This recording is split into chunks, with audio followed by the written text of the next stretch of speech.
Hi, Shema Polot here. Welcome back to the channel. So, are you tired of using your computer like a basic B? Are you tired? I want to show you how you can use keyboard shortcuts because they are fantastic and they are there, and why not use them?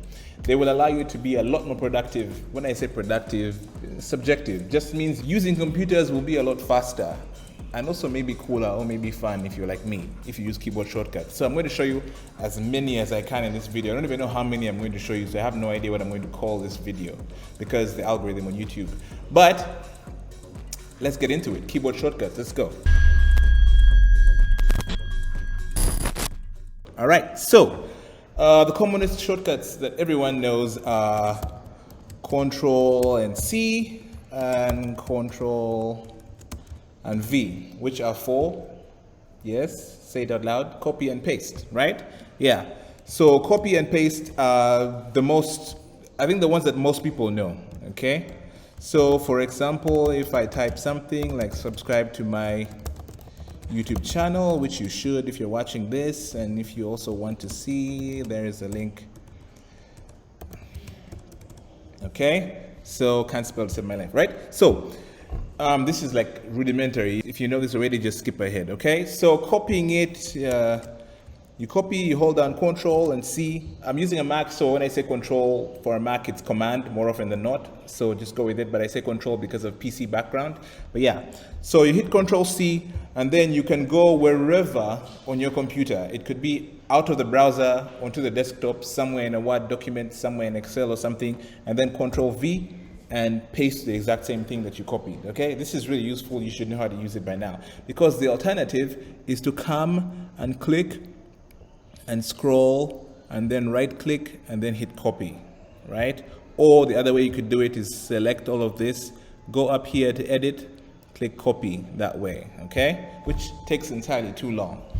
One honorable mention is Control plus X, which is to cut instead of copying. All that does is it removes the thing that you want to copy like that, and then allows you to paste it somewhere else, okay? So you can use cut or you can use copy depending on the scenario, okay? Those three are fundamental. You should know how to use them. Now, let's get a little deeper, okay? Now, one thing that you can do is Control Z. It helps you to undo an action. Again, Control Z works in Excel, it works in Microsoft Word, it works almost anywhere you type anything or do any actions, okay? In word processors, in Excel, in code, in coding environments, usually Control Z works as well. And all it does is, if I select this and I delete it, or I press Control Z, it comes back. That's it, okay? And now, if you want to repeat the action or redo, then Control Y will repeat the action. So I undo with Control Z, and with Control Y, you redo the action. Again, Control Z and Control Y work almost globally on your computer. Correct me if I'm wrong, but more often than not, they work, okay? So those are the basic ones that you should absolutely know, okay? So now let's get into the browser experience and see which ones you can use there, okay? So most people use Chrome, Edge, and Opera, at least most of the people that I know in Uganda, and maybe internationally. Generally, Chrome, Google Chrome, Microsoft Edge, and Opera tend to be the more commonly used browsers, but generally, browsers tend to unify and sit at the table and decide that we should all use the same shortcuts because it makes sense, okay? So, first thing, to open a new tab in Google Chrome, you hit Control-Tab, Control-T, that will open a new tab. To close the tab, Control and W, okay? What happens if you accidentally close the tab because you're like hovering your cursor around and you accidentally delete this document? What do you do? Oh my God. Control-Shift-T will reopen a tab that you had closed accidentally, okay? And it goes back as far as possible, so you can keep opening a bunch of tabs. As you can see, I pressed it and now it has taken me so far away and I have to go back, okay? But let me close this out. But yeah, so Command T or Control T in a browser will open a new window, a new tab rather. Control W will close a tab, okay? Now, if you are in a browser and you are searching for a specific word, let me go to a random website. This is Maven Analytics. Really cool website if you want to be an analyst. They have a lot of free data sets that you can use. But anyway, so I want to search for the word measurement, for example. So if you're searching through a document and you want to find a specific word, where do you use Control F? Control and find, essentially. So Command F, and I type measure. And as you can see, as I type measure, it gets bolded first here, and every other place in the document, as you can see it there, as you can see it there. So Control F is really useful. Again, applicable in almost globally as well. If you're in a document, if you're in Excel, if you're in a Microsoft Word document, if you're in a Google document, Control plus F will help you find a phrase or a word that you're looking for really quickly, okay? So now, there are a few others in Google Chrome, again, in your browser that you should know. Control and a comma will take you to your settings in your browser, okay? Control and Y will open up your history. I'm sure you don't want to see my history, right? Then what else? Control plus J will give you your downloads and things like that. Okay, let me just close these all. Okay.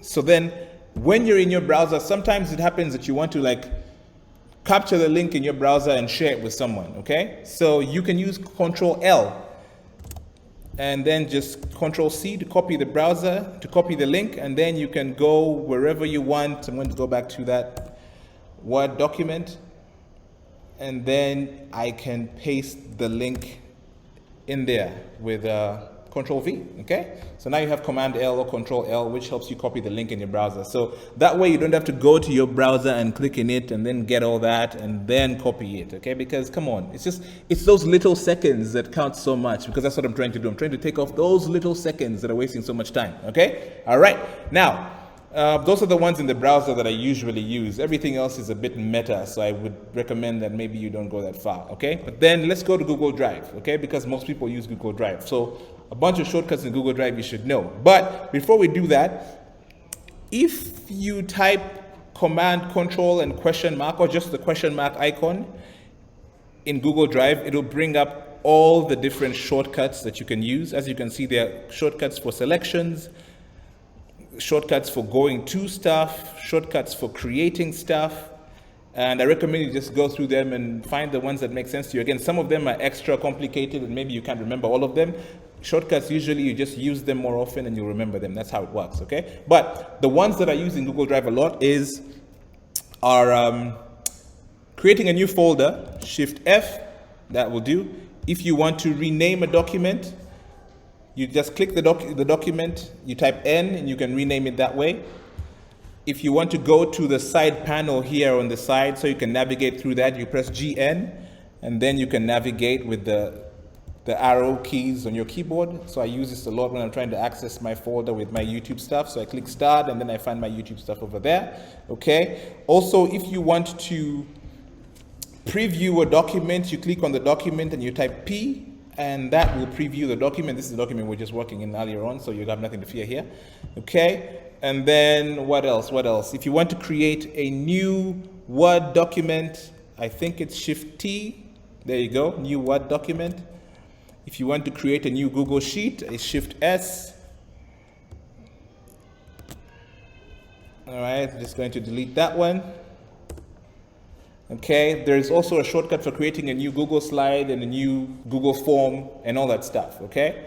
So yeah, go in there, play around and see which ones you would use. But yeah, I use those like really quick ones, okay? So let's leave Google Drive and let's go to Gmail, okay? Also, a really cool thing you can do, because I've just like navigated to my Gmail really quickly in a really cool way, so I should probably talk about it. So your tabs in your browser are usually organized in numbers, and so your first tab you have open, you can access it by pressing Command 1 or Control 1, and the second one by pressing Control 2, and so on and so forth, okay? So for example, I navigated from my Google Drive, and if I want to go to my Google Drive, I just press Command 2 and it takes me to my Google Drive, okay? So I go Command 1 again, and that takes me back to my Gmail. However, if you want to navigate through each of them sequentially, then Control and Tab will take you to the next ones and back and forth. You see this? I'm sort of cycling through all of them like that. So Control and the Tab will take you through each of the tabs you have open in your browser sequentially, okay? So there's a lot to remember, but hey, I could give you a whole list of it. Maybe I'll put a list in the description, but most of this stuff is accessible in your browser. So Google Chrome, if you go inside the settings, it will show you all the keyboard shortcuts. Almost every application you use on the internet has keyboard shortcuts that it creates for you to use them, okay? So you just need to go inside the settings and you can find keyboard shortcuts. If you can't find them, then go inside the settings, hit Control Find and type keyboard shortcuts. You're already learning. Okay, before you can use shortcuts in your Gmail, you have to make sure that you have keyboard shortcuts enabled. To do that, you go to your settings, you go to See All Settings, and then you scroll all the way down inside General, and there it is, keyboard shortcuts. And usually by default in your Gmail they are off, but you click keyboard shortcuts on, and now you should be able to work your magic, okay? And I'm just going to click this Learn More here because that's going to be relevant in a little bit, because all the different shortcuts that you want are here. So that's how you access them. I'll put this link in the description below as well, but so you're able to do all the stuff that you want to do in Gmail. It has all its different actions. As you can see, to select a conversation is X, which I just used right now. But anyway, enough about this. I just want to show you just a few to get you started. So I'm going to close that. All right. So then the first thing is that when you're inside an email or inside some environment within Gmail, if you want to go back to your inbox, press GI, and GI will take you back to your inbox view. Okay. All right. Then to select an email, you click X, it selects it. Now, while you're here, you can do a bunch of things. Now, one of my favorite YouTubers called Jeff Sue, if you're wondering why my inbox looks nice and clean, maybe different from yours because you probably have like 1,000 messages in your inbox right here. That's because of the Inbox Zero video that I watched by Jeff Sue. You should absolutely check it out if you haven't. I'll leave the link to the video in my description. I'll also maybe put it up here. We'll see. But yeah, so Jeff Sue's fantastic and I've learned so much from him. But yeah, so what I do is I have these like 3 sections. Every time I receive an email, I have to perform a certain action. So either the email requires me to do something, or the email requires me to just read and just let it go, or the email is me waiting for something to happen from the other person, okay? So depending on it, that's how I categorize them. I'm not going to show you how I do this part. Again, you should watch that video if you're interested. But for now, I'm just going to show you how I use these shortcuts, okay? So Morning Brew is a newsletter that I subscribe to. I want to read that letter. So what I do is I select it with X, then I type L, and then I type R, and then just read through. I click Enter. Oh, my computer is updating while I'm making this video. This is annoying. Okay, all right, so I select read through like that, and then let me go back. Wait, okay, yeah. So then I can archive it. To archive any email, I press E, and now if I press GI again and I refresh, it comes down here to read through later, okay? Now, I archive all my emails because I don't want them visible. Now, when you archive them, you're not deleting them, so don't worry about them. They're in your Gmail, they're just archived somewhere. So, and because Gmail has a fantastic search algorithm, you can always press the sidebar, the bar like that, the tab, I don't know, what is it called? The bar, that bar, I forget what it's called right now. But that, when you press that, you go into the search in email, and then you're able to search for any email you want. And as you can see, Google will just give you what you need. While we're in your Gmail, a couple that you can use. If you want to mark an email as read, then it's Shift plus I. If you want to mark his email as unread, it's Shift plus U. If you want to delete an email, you select it with X, and then you press the pound key or the hash sign, and that will delete the email forever. If you want to send an email to spam, you select the email with X, and then you press the exclamation mark, and that will send it directly to your spam. There's so many of them. I could talk about this forever. I use all of them. It's fantastic. It makes me feel like I'm like a Jedi in my email inbox, okay? Which is also why it looks nice and clean, right? Also, if you want to figure out how to make your labels like this so that you know exactly where to find your emails as they're categorized by a bunch of various parameters, then again, check this video here or check the video in the description below. Otherwise, yeah, that's if you want to find, again, every application has these shortcuts. So for Gmail, like I told you, I showed you where it was when I clicked Learn More in the keyboard shortcuts earlier on. I save a bunch of my favorite Gmail shortcuts inside my Google Keep on the side within my inbox. They are here. These are the ones that I absolutely use. And these things, you have access to Google Keep and Google Tasks in your Gmail, so use them. You might as well because they're right there, okay? But yeah, so these are the ones that were most relevant to me, so I decided to just take a screenshot and just save them right here. So in case I forget, I can just check here and I can use them. Otherwise, yeah, every application that you download onto your computer has shortcuts. I'd recommend that you use them because they make your life so much easier and allow you to do things so much faster. Get on the program with keyboard shortcuts. I highly recommend it. You will not regret it. But that's it for this video. Don't forget to like, comment, and subscribe, and I will see you in the next one. Bye-bye.